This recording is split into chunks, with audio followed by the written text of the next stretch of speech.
Welcome to the Transforming Leadership Podcast with author and speaker Dr. Steve Steff. I'm Jim Brangenberg, your host for the day.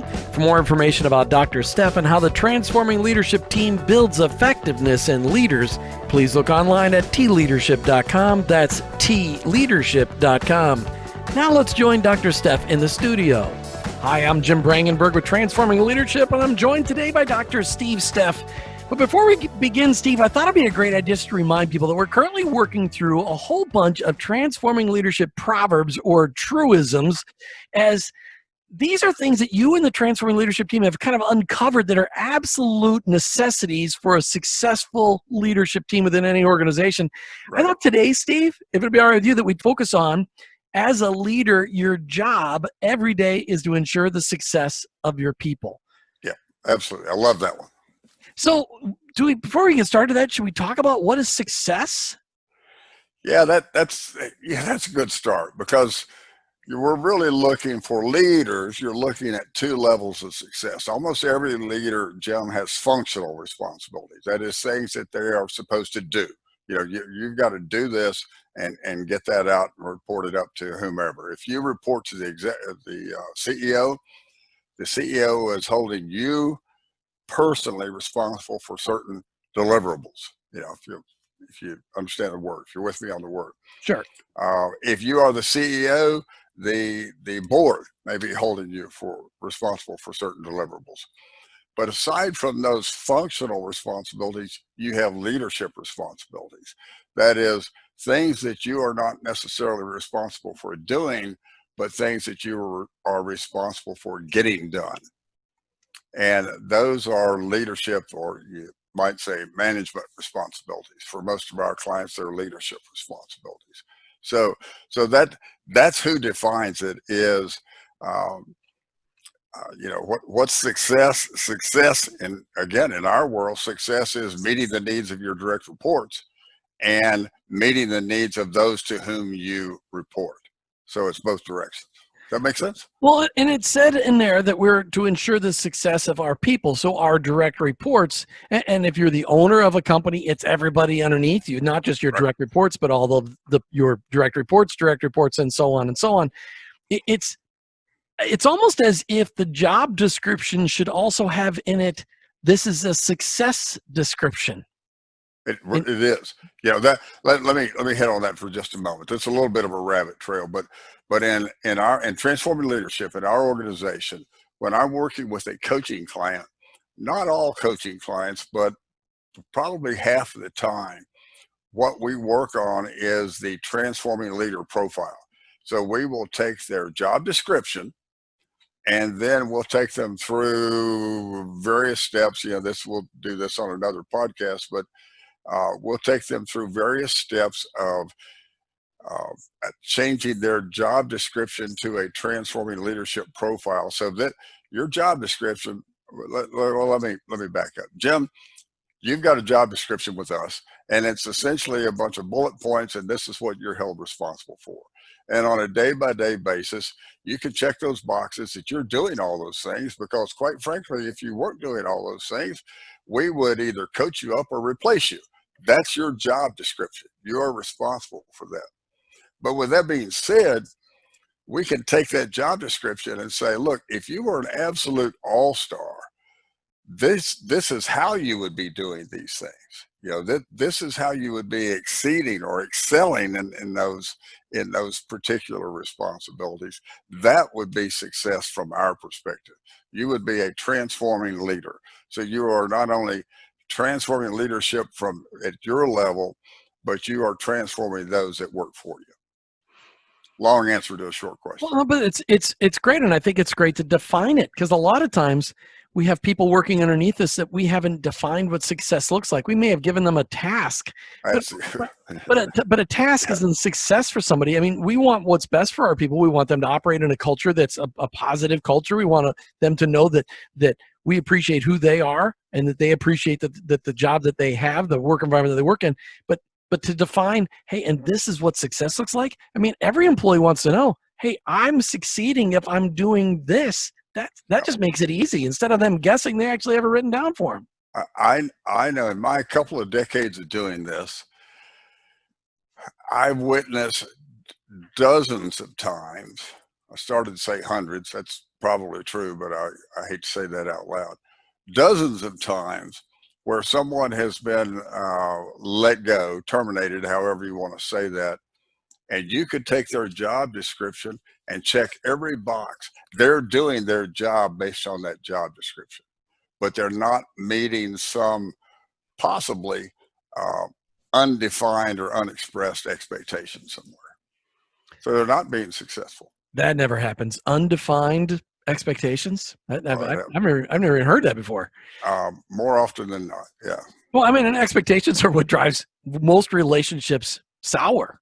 Yeah. It's unmet expectations that are mostly uncommunicated. That's exactly right. Yeah. And no matter what the relationship is. Okay, so the truism we're dealing with today, as a leader, your job every day is to ensure the success of your people. How do we ensure this? What does it look like to ensure the success of our people?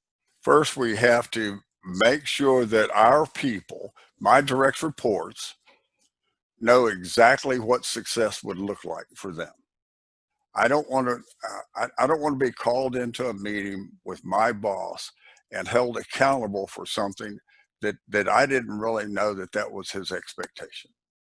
So even though it may be more complex or higher grade than what's mentioned on my job description, I have to make sure that my team knows exactly what success looks like.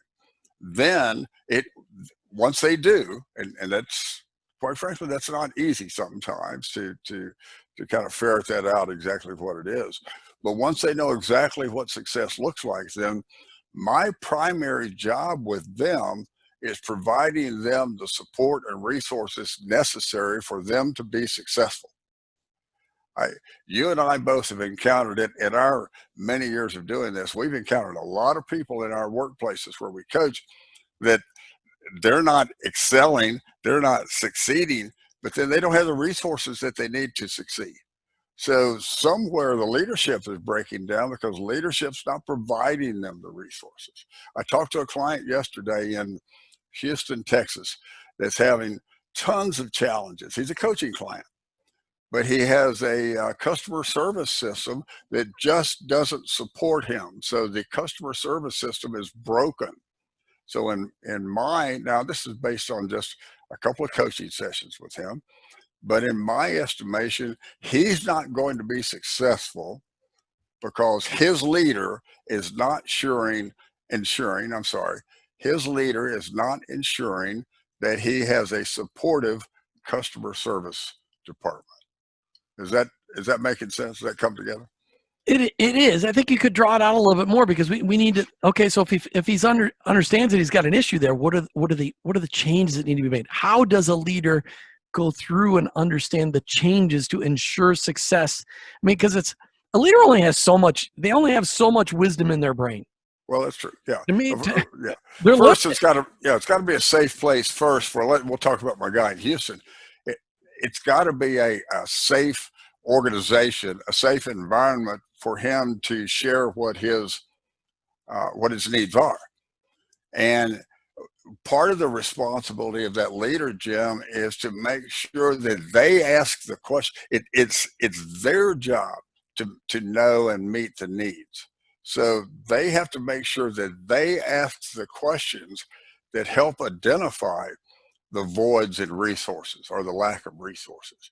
So even if the gentleman that I'm coaching, if he's not skilled in or for whatever reason is not able to communicate exactly what's going on, it's incumbent on the leader to identify why he is not as successful as the leader is needing, and then to help meet that need.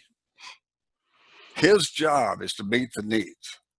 And if there's a breakdown somewhere, even though it may be organizational, maybe outside of that department, if there's a breakdown somewhere, it's incumbent on the leader to see that the need is met. You can't hold a direct report responsible, Jim, for performance in an area for which they do not have the resources to succeed.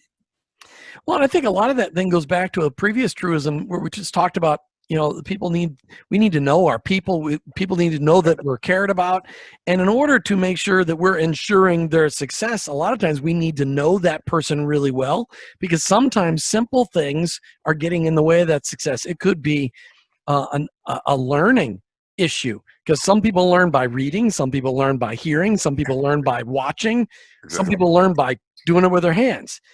And we may have taught them one way, but that's just not how they learn. So we're not helping them be successful. So you're saying we need to give them the support and the resources to ensure their success. That's number two. Sometimes that takes a deeper understanding of our people. That's right. For first, remember, be abundantly clear, be crystal clear. I can't think of a big enough word. Be hyper clear. How's there for a bad word? Hyper clear on what your expectation is for Right. success. This is what success looks like. And then it is incumbent on the leader to ask all of the questions required to ensure that the direct report has the resources. And again, that there may be resources needed or available that the direct report doesn't even know about. And again, you need to know your people well enough to kind of know. In this particular area, in dealing with Jeremiah, I know that he's going to need some resources that Jim Brankenberg's not going to need, just because of the way Jeremiah's built. So that's my job as a leader.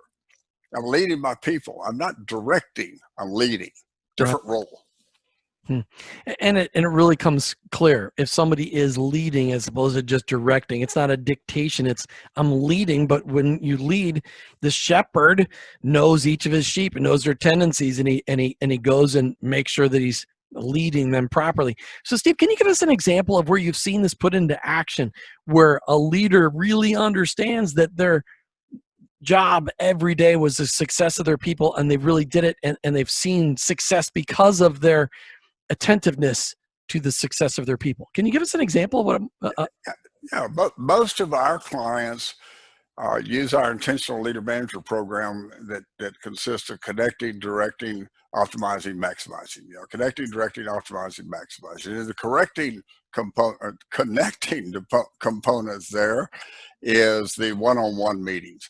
A lot of the time spent in those 30-minute one-on-one meetings should be spent asking questions about how is your project or projects, how are they progressing, and tell me what your needs are right now, and tell me what your challenges are right now.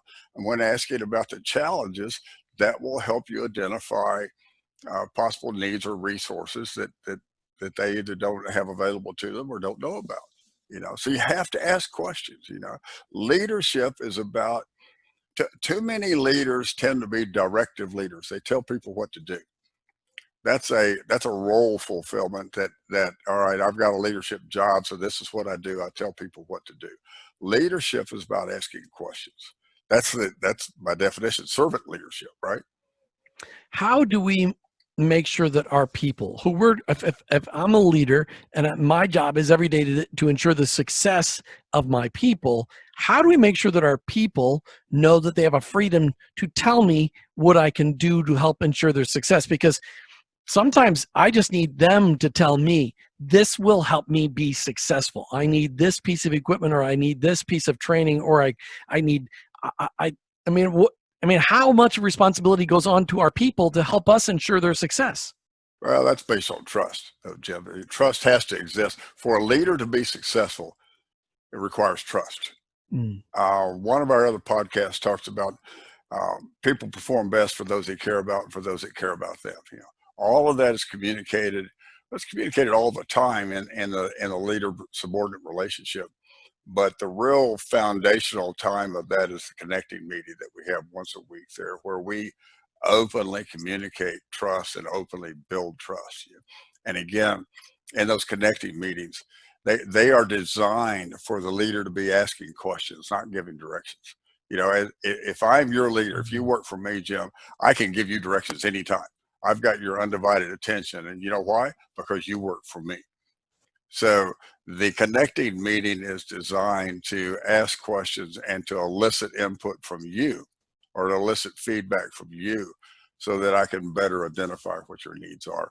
Keep in mind, we may not have time to get to it today in depth, but keep in mind that most initiatives fail from our perspective in the planning stage.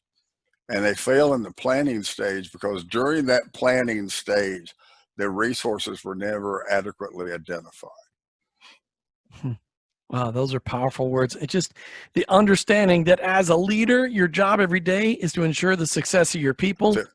And we said that the two main points there: define success for you, for each person, and then give them the support and the resources to ensure their success. That's it. Thanks. Those are great words, Dr. Steve Steff. Thank you very much.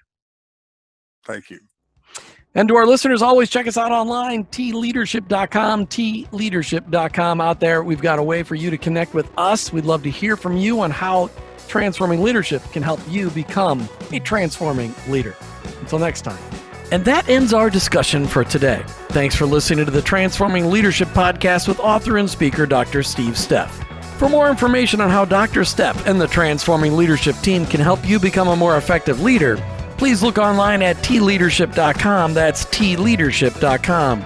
Until next time, remember, building effectiveness in leaders starts with the transformation of your heart towards your people.